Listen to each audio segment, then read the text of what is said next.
শীতকাল তো ভালো করে এখনো শুরুই হলো না, অথচ দেখো চারিদিকে কেমন করে কুয়াশা পড়ছে। একদম কিছু দেখা যাচ্ছে না গো। এমন করে কুয়াশা পড়তে থাকলে বাজারে যাব কি করে? গিন্নি, ঘরে কি তেমন কিছু আছে যে দু একদিন বাজার না গেলেও চলবে? আরে আমাদের মতো ছাপোষা মানুষদের নুন আনতে গেলেই পান্তা ফুরায়, আর তুমি বলছো ঘরে কয়েকদিনের খাবার মজুদ আছে কি না? সকাল সকাল এসব কথা শুনে দুঃখের মধ্যেও হাসি পাই গো। থাক থাক বউ, সকাল সকাল এত হাসতে হবে না। তা কি নাস্তা জল বানাচ্ছ আজ? আর বৌমা কোথায় গেছে? বৌমা তো গেছে পুকুরে থালা বাসন ধুতে। আজ নাস্তা জল হচ্ছে রুটি আর সুজি। চলবে নাকি আরো কিছু লাগবে? না না গিন্নি, আর কিছু লাগবে না। আর যদি বলি লাগবে, তা তো আর দিতে পারবে না, বরং আরো 10টা বেশি কথা শুনিয়ে দেবে। দরকার নেই বাপু, সকাল সকাল অকারণে এত কথা শুনতে ভালো লাগে না।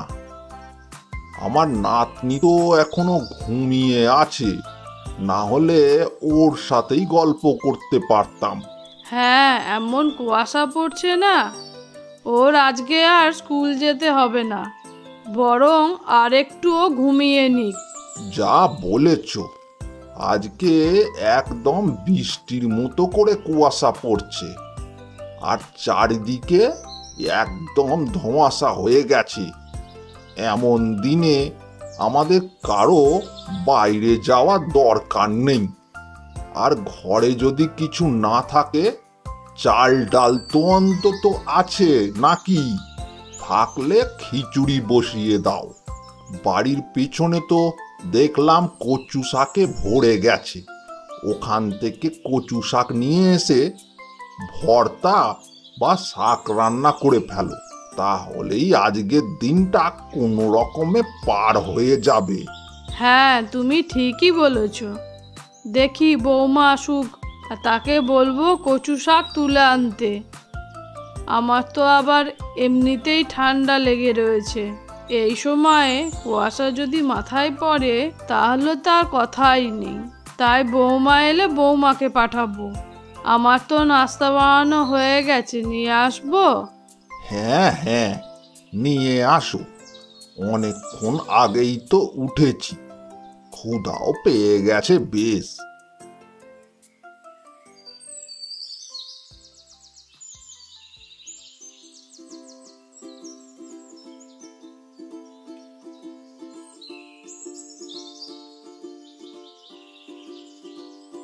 আরে, ওখানে কে কে তুলছে কচু শাক? কি রে শেফালি, আমাকে চিনতে পারছিস না বুঝি? আরে বৌদি, তুমি? তা কিভাবে চিনতে পারবো বলো? চারিদিকে যেমন ধোঁয়াশে অবস্থা, কাউকে চেনার কোনো উপায় আছে নাকি? তা তুমি সকাল সকাল কুয়াশা মাথায় দিয়ে আসলে কেন? একটা ছাতা তো অন্তত নিয়ে আসতে পারতে নাকি? দূর শেফালি, শাক তুলবো নাকি ছাতা ধরবো, তাই আর ছাতা আনিনি। আর তুই কোথা থেকে আসলি? মা আমাকে দোকান থেকে একটা দেশলাই আর কেরোসিন তেল নিতে পাঠিয়েছে। বাইরেও অন্ধকার, ঘরেও তো অন্ধকার, এখন আবার হাঁড়িকেনের তেলও শেষ হয়ে গেছে। মা তো রান্না বান্না কিছুই করতে পারছে না অন্ধকারে, তাই আমাকে বললো একটা দেশলাই আর কেরোসিন তেল নিয়ে আসতে। আচ্ছা ঠিক আছে, তাহলে তুই বরং যা, তোর আবার দেরি হয়ে যাবে, আর তোর মা এদিকে অপেক্ষায় থাকবে।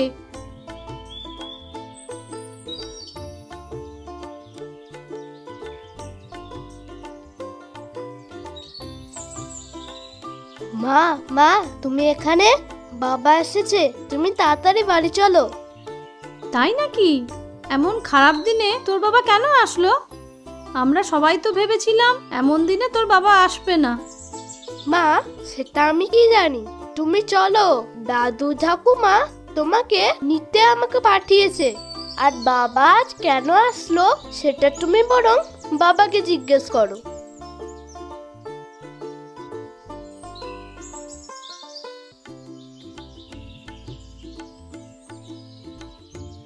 বাবা, তুই আজকে বাড়িতে আসবি এটা তো জানতাম না। জানলে হয়তো বাজারে গিয়ে কিছু একটা কিনে নিয়ে আসতাম রে। তার কোনো দরকার নেই বাবা, যা হয়েছে এই বেশ। তাছাড়া তুমি বাজারে গিয়ে বাজার সদাই করবে কিভাবে? আমি তো আর তোমাকে গত সপ্তাহে এসে কোনো টাকাই দিইনি। তোমার হাত পুরো খালি বাবা, কোনো টাকা নেই এখন তোমার কাছে। আজকে তো একদম বৃষ্টির মতো করে কুয়াশা পড়ছে। তাছাড়া চারিদিক কেমন ধোঁয়া হয়ে গেছে দেখ না, তাতে তো চোখে কিছু দেখা যাচ্ছে না। তাই দাদু ভাইকে আজ আর স্কুল পাঠাইনি। তুই যে এমন কুয়াশা মাথায় নিয়ে বাড়িতে এসেছিস, তোর তো এখন ঠান্ডা লেগে যাবে রে বাবা। আমরা সবাই তো ধরেই নিয়েছিলাম যে তুই আজ আর আসবি না। ঠান্ডা লেগে গেলেই বা কি করার আছে বাবা? সপ্তাহে একটা দিন মাত্র তোমাদেরকে দেখতে পাই। সেই দিনটাতেও যদি কোনো না কোনো কারণে আটকে যাই তাহলে কেমন লাগে বলো? আজকে যদি না আসতে পারতাম তাহলে তো আবার সেই পরের সপ্তাহে আসতে হতো। বাবা, তুমি আজকে থেকে যাও না। আজকের দিনটা তো একদম ভালো নয়। দেখতে পাচ্ছ না, কিছু দেখা যাচ্ছে না চারিদিকে। তুমি কিভাবে দেখতে পাবে বাবা? পরে রাস্তায় যদি কোনো বিপদ হয়? বিপদ হবে কেন বাবা? আমি আসার সময় যেভাবে বাড়িতে এসেছি, যাবার সময়ও সেভাবেই যাব কাজে। এর মধ্যে আমার কিছুই হবে না। ঠিক আছে দাদু ভাই, তোমরা সবাই এখন খেয়ে নাও তো। ঠান্ডার জন্য খাবারও তো তাড়াতাড়ি ঠান্ডা হয়ে যাচ্ছে। আর খিচুড়ি গরম গরম খেলে তবেই ভালো লাগে। খেয়ে নাও তোমরা। শীতের শুরুতেই যা অবস্থা দেখতে পাচ্ছি, এবছরটা মনে হচ্ছে শীত ভালোই যন্ত্রণা দেবে আমাদের। যন্ত্রণা কেন বলছো মা? বছরে মাত্র কয়েকটা মাস শীত থাকে। আমার তো বেশ ভালোই লাগে। আমাদের মতো গরিব মানুষদের কাছে শীত মোটেও ভালো লাগার ব্যাপার না। যারা বড়লোক, যাদের অনেক বেশি টাকা পয়সা আছে, তাদের কাছে খুবই আরামদায়ক। তাদের কাছে খুব উপভোগের একটা বিষয়। কিন্তু আমাদের কাছে মোটেও সেটা নয় রে বাবা। মা, কথাটা আপনি একদম ঠিক বলেছেন। তাদের তো আর দিন এনে দিন খেতে হয় না, তাদের প্রতিদিন রোজগারও করতে হয় না। যত দুঃখ কষ্ট আমাদের মতো গরিবদের। আর আমাদের মতো গরিবদের আর কোনো কিছু উপভোগ করার মতো আছে নাকি? কি হয়েছে সুমনা? আসার পর থেকেই দেখছি তোমার মনটা একদম ভার হয়ে আছে। কিছু হয়ে থাকলে আমাদেরকে বলো। না, আমার আবার কি হয়েছে আলাদা করে? তোমাদের সকলের কাছে যেটা উপভোগের বিষয়, সেটা তো অন্য কারোর ক্ষেত্রে নাই হতে পারে।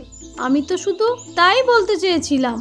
তুমি আবার এর মধ্যে আমার মন ভার হওয়ার মতো কি দেখতে পেলে? আরে, খাবারের সময় তোরা আবার কি শুরু করে দিলি? চুপচাপ খেয়ে নে তো।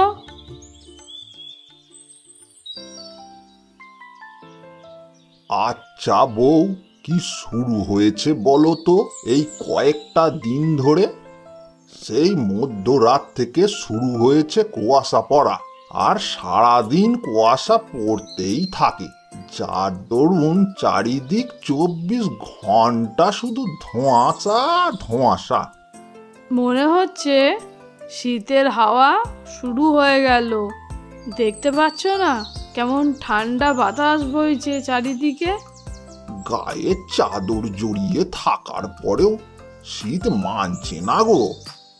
আমার তো খুব ভয় করছে, পরের মাসে ভালো করে যখন শীত নামবে, তখন এই শীতের মধ্যে আমাদের অবস্থাটা কি হবে?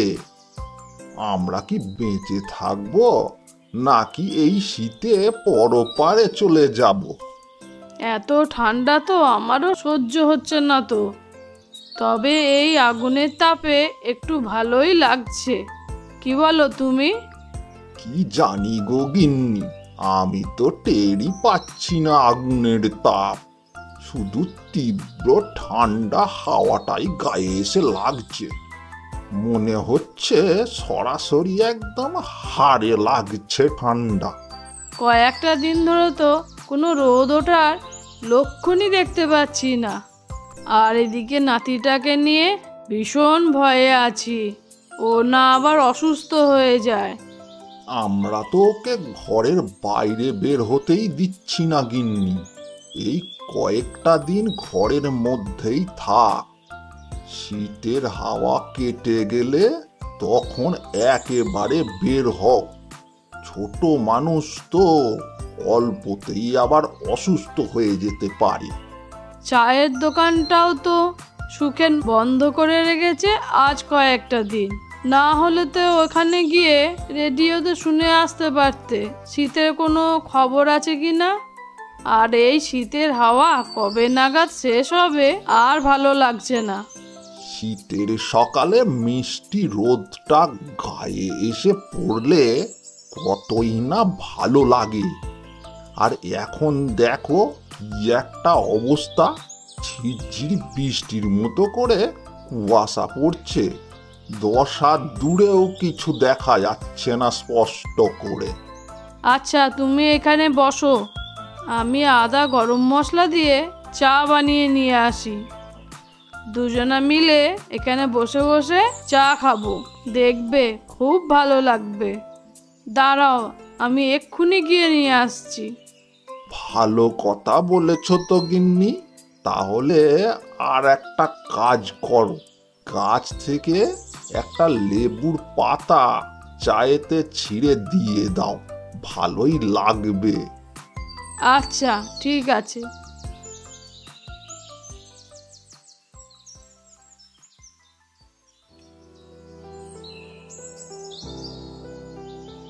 বাবা, তোমার এমন খারাপ অবস্থা হলো কেমন করে?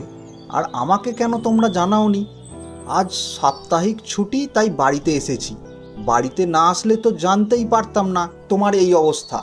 আমাকে জানাওনি কেন বাবা? বাবা, অযথা এমন চিন্তা করিস না। আমরা তো জানতাম তুই আজকে আসবি, তাই আর আগে থেকে তোকে কিছু জানাইনি। এখন তো আমাদের বয়স হয়ে গেছে, আমরা এই ভালো থাকবো আবার এই অসুস্থ হয়ে পড়ব। এমনটাই তো এই বয়সে হয়ে থাকে রে বাবা, চিন্তার কিছু নেই এতে। আচ্ছা মা, তুমি বলো তো, বাবার এমন অবস্থা হলো কি করে? বাবা, তুই তো দেখতেই পাচ্ছিস কয়েকটা দিন ধরে কেমন শীতের হাওয়া বইছে। এই ঠান্ডাতেই তো তোর বাবা অসুস্থ হয়ে গেছে। তার সাথে সাথে হাত পায়েও নাকি খুব ব্যথা করছে। আমি ওষুধ এনে দিয়েছি তোর বাবাকে, এখন আগের থেকে একটুখানি ভালো আছে। আর আমাদের জন্য এত ভাবিস না তো, এই বয়সে এমন একটু আধটু হয়েই থাকে। রেডিওতে খবর শুনলাম মা, 2 দিন পরে নাকি এই শীতের হাওয়া চলে যাবে। সত্যি বলছিস বাবা? মনে হচ্ছে কত কাল ধরে সূর্যের দেখা পাইনি রে। বৌমা, তুমি না বলছিলে আমাদের মতো গরিবদের জন্য শীতকাল মোটেও উপভোগের বিষয় নয়, দুর্ভোগের বিষয়। রোদ উঠলে দেখবে কেমন আনন্দ করি এই শীতে। হ্যাঁ বাবা, আপনার ছেলে তো বলল 2 দিন পরেই রোদ উঠবে, আর তখন দেখবেন আপনি একদম সুস্থ হয়ে যাবেন।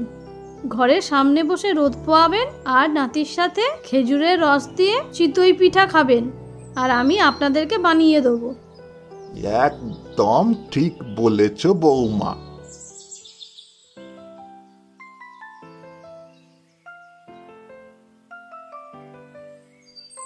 কই গো বৌমা, তোমার কি সব পিঠে বানানো হয়ে গেছে? হয়ে থাকলে এদিকে আসো গো আজ। আমরা বাড়ির সবাই মিলে এখন মিষ্টি রোদের মধ্যে খেজুরের রস দিয়ে চিতই পিঠা খাই। আসো বৌমা, আসো। বাবা, আর কয়েকটা পিঠে বানাতে বাকি আছে, আপনারা খেতে থাকুন, আমার হয়ে গেলেই আমি আসছি। বাবা, আমি এই সপ্তাহ পুরোটাই ছুটি নিয়ে এসেছি তোমাদের সাথে শীতের এই সময়টা কাটাবো বলে। তাছাড়া বছর শেষ, আমার পুরো বছরের ছুটি তো জমানোই ছিল। বছরের এই শেষ কয়েকটা দিন ভাবছি ছুটিগুলো কাটিয়ে ফেলবো। খুব ভালো করেছিস বাবা। তুই দূরে দূরে থাকলে আমাদেরও ভালো লাগে না রে। মা, বাবা, আপনারা কিছু বলছেন না যে? পিঠেগুলো কেমন হয়েছে? বৌমার হাতের রান্না ছাড়া আমাদের তো আর কারো হাতের রান্না ভালোই লাগে না। বৌমা, তুমি আমাদেরকে এমন মজার মজার রান্না করে খাইয়ে এমন অভ্যাস করেছো, কোনো নিমন্ত্রণ বাড়িতে গেলেও আমার তো খাবার মুখেই রোচে না গো। আপনারা একদম খুব বেশি বেশিই বলছেন। বেশি বেশি করে বলার কি আছে? যা সত্যি তাই তো বলেছে। এই একটা মাত্র কাজ যেখানে তোমাকে কেউ 100 থেকে 99 দিতে পারবে না, 100-তে 100ই দিতে হবে। আর বাকি কাজগুলো কি আমাকে 100-র মধ্যে 10 দেওয়া যায়? না না, সে কথা তো বলিনি। বলেছি অন্যান্য সব কাজের থেকে শুধুমাত্র রান্না বান্নার কাজেই 100 দেওয়া যায়। বাকি সব কাজে তুমি অবশ্যই ভালো, তবে 100-য় 100 নয়। রান্নাটা একদম ফাটাফাটি করো, এটাতে তোমাকে কেউ টেক্কা দিতে পারবে না গো। ধন্যবাদ। বাবা, তোমার তো আবার প্রতিদিন বাজার না গেলে চলে না। কোনো কিছু কেনো বা না কেনো, বাজারে তোমাকে যেতেই হবে। সেই মানুষটা আজ কদিন হলো বাজারে যাও না। পিঠে খেয়ে নাও, খাওয়া হয়ে গেলে দুজনে বাজারে যাব, চলো। হ্যাঁ বাবা, আমাদের জন্য আজকে পাঁঠার মাংস কিনে আনবে। আমি কিন্তু কখনো পাঁঠার মাংস খাইনি। আজ আমি কোনো কথা শুনবো না বাবা। তোমাকে কিন্তু পাঁঠার মাংস নিতেই হবে। একদম, আজ পাঁঠার মাংস নিয়ে আসবো, আর তার সাথে পোলাওয়ের চাল। হ্যাঁ বাবা, দারুণ হবে। রোদের মধ্যে বসে বসে খেলে খুব মজা লাগবে, তাই না দাদু? হ্যাঁ দাদু ভাই, তুমি যা বলেছ একদম ঠিক কথাই বলেছ।